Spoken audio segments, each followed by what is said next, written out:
Yo la team, j'espère que vous allez bien, que vous avez passé un excellent samedi. On se retrouve ce soir pour une nouvelle vidéo de pronostic sportif.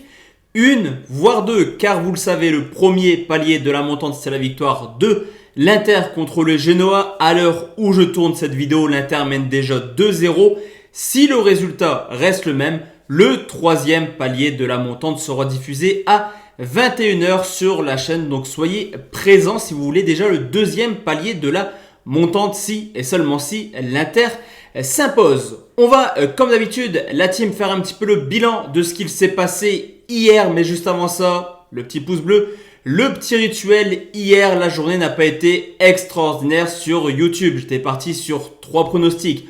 On n'en valide qu'un seul, mais je vois toujours le côté positif des choses. Et vous savez très bien que sur ma chaîne, ce qui est ultra important, c'est cette gestion de bankroll sécurisée. Sécurisée au maximum ces pronostics. Et hier, c'est le seul pronostic qu'on valide.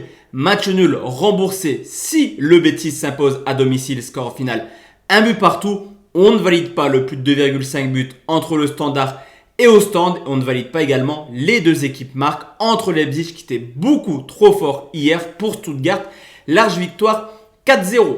Concernant le Telegram, là par contre, masterclass. Alors il y aura 2 salles, 2 ambiances. Ceux qui me diront tu as fait seulement 1 sur 5 sur les buteurs et ceux qui me diront on a validé une cote à 7,75 sur le Telegram. Mounier buteur et son équipe paire Mounier, Marc et Brest s'inclinent. C'est ce qui s'est passé. Victoire 4-2 des Parisiens. On le sait, le PSG a des grosses lacunes défensives. D'ailleurs, on valide les deux équipes marques dans les pronostics Ligue 1 et ça fait extrêmement plaisir. Pour ceux qui l'ont vu également sur Monaco-Lens, on a validé 2 cotes extrêmement sympathiques. Ni de la team, on part sur les 3 pronostics. On commence tout de suite en première ligue où Southampton reçoit Manchester United. Deuxième journée de première ligue où on l'a vu l'année dernière, Southampton à domicile, c'est tout ou rien. 8 victoires, 3 nuls pour tout de même 8 défaites, mais une équipe capable quand même d'embêter les Cadors. Je pense à une victoire contre Liverpool ou des nuls contre Leicester et Chelsea. De son côté, Manchester United a réussi l'exploit de finir invaincu hors de leur base. 12 victoires, 7 nuls, forcément 0 défaite et toujours cette attaque impressionnante avec tout de même 35 buts marqués hors de leur base. Au niveau de l'état de forme, Southampton s'est déjà incliné 3 buts 1 à l'extérieur du côté d'Everton. Et ces 3 buts encaissés reflètent vraiment de problèmes défensifs comme l'année dernière où sur l'ensemble du championnat, en 38 matchs de Première Ligue, seulement 7 clean sheets pour Southampton. De son côté, Manchester United, eux, ont très bien commencé la saison par une large victoire 5 buts 1 à domicile contre Leeds avec déjà des masterclass de Bruno Fernandes mais également de Paul Pogba qui a fait 4 passes décisives. On l'a vu l'année dernière, les 2 rencontres entre Southampton et Manchester United étaient extrêmement prolifiques. 9-0 à Old Trafford pour les Mancuniens. Victoire également à l'extérieur sur le score de 3 buts à 2. Et c'est tout simplement le constat sur les 3 dernières saisons. Les rencontres entre Southampton et Manchester sont souvent extrêmement prolifiques. En témoigne une stat assez intéressante. Sur les 6 dernières rencontres entre les deux clubs, tout de même 29 buts marqués et une moyenne de 4 buts par match. On le sait, Manchester United a un potentiel complètement fou. Mais je vous l'ai dit, Southampton est capable de faire un coup à domicile. On devrait voir du but à coup sûr. Le plus de 2,5 buts est tout de même coté à 1,60. Deuxième pronostic, la team, on va rester en première ligue pour parler d'Arsenal qui reçoit Chelsea. Forcément, un des nombreux derbys de Londres de cette année. Une fois n'est pas coutume, Arsenal a fait une saison catastrophique à domicile. Il est loin le temps des invincibles. Il est loin le temps où Arsenal était quasiment invaincu à domicile.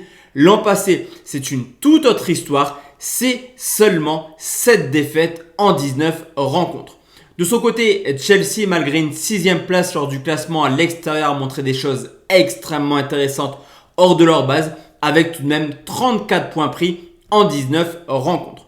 Au niveau de l'état de forme, comme tous les ans, on se répète un petit peu sur cette chaîne, mais ça recommence du côté d'Arsenal. Déplacement chez un promu, déplacement où il faut prendre 3 points pour espérer une qualification européenne l'an prochain. La donnée est simple, Arsenal s'incline sur le score de 2-0 sans montrer grand chose.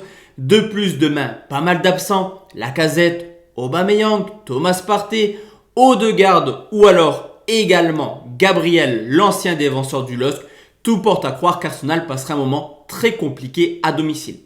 Surtout que Chelsea confirme clairement son statut de champion d'Europe en disposant de Villarreal lors de la Super Coupe d'Europe dans la difficulté certes, mais en s'imposant au tir au but sur le score de 2-1 et également superbement lancé sa saison en s'imposant 3-0 à domicile contre Crystal Palace. Forcément, je considère que Chelsea est ultra favori demain. Cependant, j'aime bien regarder l'historique. On peut quand même constater qu'Arsenal est loin d'être ridicule à domicile contre Chelsea. Les 5 dernières rencontres ont vu 3 victoires pour les Gunners, un match nul pour seulement une petite victoire pour les Blues. C'est la raison pour laquelle je vais sécuriser mon pronostic. Au mieux, Arsenal prend point et ça sera mon pronostic. Match nul remboursé si Chelsea s'impose. Tout de même côté, là aussi, à 1,62, aucun risque, je trouve, sur ce prono. Et enfin la team, le dernier pronostic, celui-ci va aller contre un petit peu mon avis, mais je vous explique tout ça à la fin de l'analyse. C'est la Roma qui reçoit la Fiorentina. Alors on l'a vu l'an passé, la AS Rome fait une saison excellente à domicile, au contraire de sa saison globale. 3e meilleure équipe à domicile, 43 points pris avec la 4e meilleure attaque. Au contraire de la Fiorentina qui a longtemps lutté avec le maintien et qui l'an passé à l'extérieur n'a rien montré du tout. 3 victoires, 7 nuls pour tout de même 9 défaites.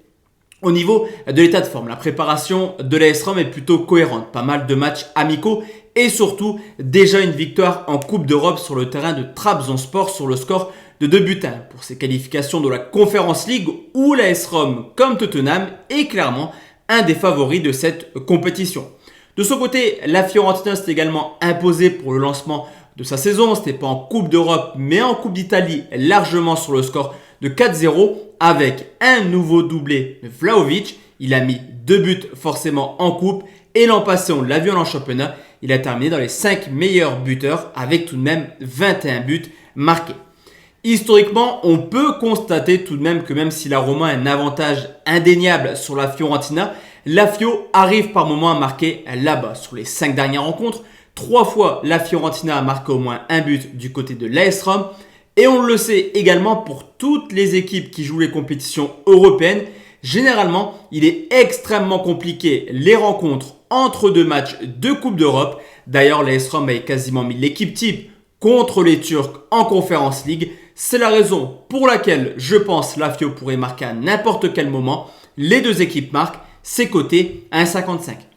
Donc voici la team, mes 3 pronos pour demain. Je vous l'ai dit, peut-être rendez-vous à 21h. En tout cas, je l'espère. Sinon, on se donne rendez-vous à 20h demain pour une nouvelle vidéo. D'ici là, portez-vous bien. Excellente soirée. Ciao, ciao.